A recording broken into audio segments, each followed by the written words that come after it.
what does risk adverse mean? Why do so many people these days think of themselves as risk adverse?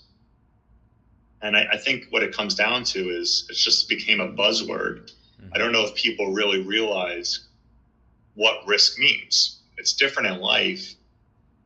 I think a lot of people feel risk adverse about life.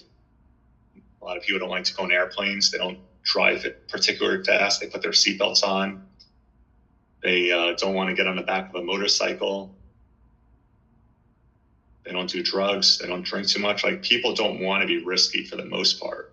Mm-hmm. But when it comes to finances, there's a whole different meaning to risk. And the easiest way to assess someone's risk is to bring them through a risk tolerance. And there's 10 questions here that I can run through with my clients to really analyze how they would react to different scenarios, to try to grab what their risk actually is. So generally the way this works is there's 5 choices for each question. And without reading the questions or the answers, the top answer is always the most risk adverse answer. And the bottom answer is always the most risky answer. So, if someone's risk adverse, inherently they would pick a lot of the top answers. And if someone was risk tolerant, they'll pick a lot of the bottom answers. And there's another factor that plays into it, is that people want their investments to grow. So after someone does a risk tolerance, I'll talk through them through standard deviation.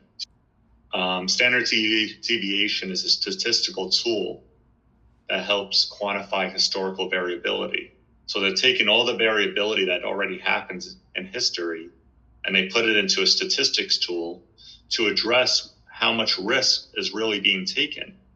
So in this example, the client's expected rate of return is 10%. What that actually means when it comes to risk tolerance is their standard deviation is going to be either plus 18 or minus 18, that 10%.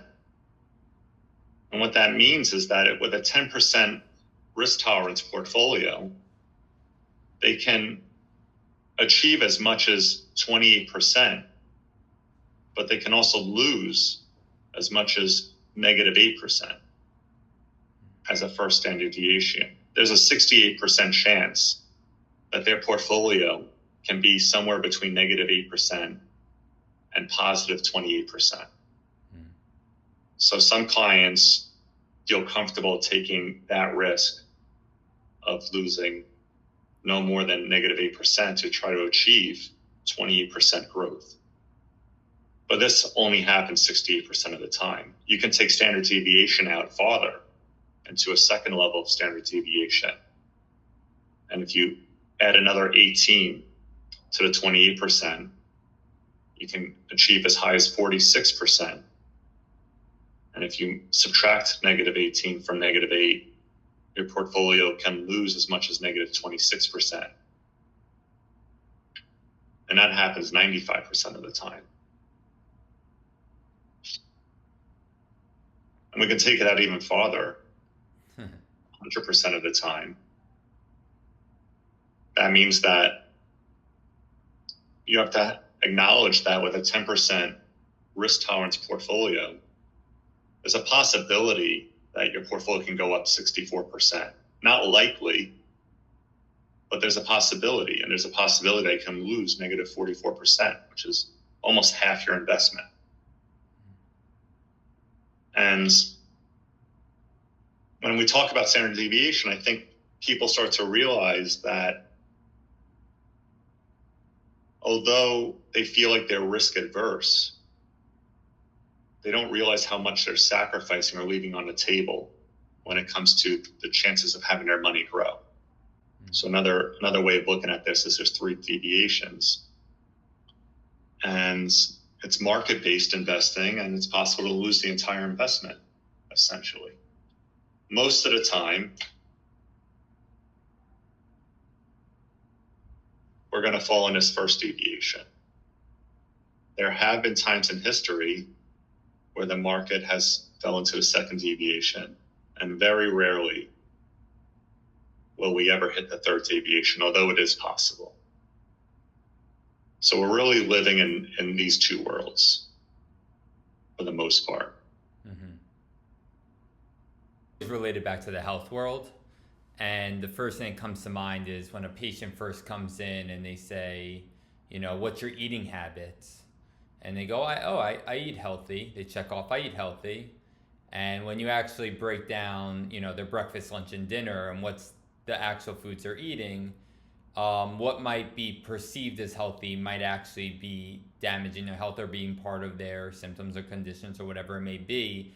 And there might actually be more risk involved in their eating habits than they initially thought.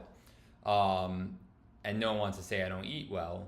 So when I see this, I think it shows more discretionary between the format of the 10 questions of how risk tolerant you are without them knowing that one is the least risk and the, you know, choice E is the most risk, as well as the standard deviation that people are a little bit more risky than they perceive themselves to be because you're actually putting some objective data and some clinical data behind their subjective thought process about their personality trait.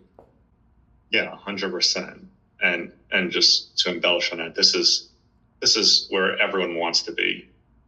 This is how they judge sometimes how good of an advisor they have, which can be unfair because we can't control the market. Be judged on the return of their portfolio. And it's just a matter of acknowledging that this is another world that your portfolio can live in.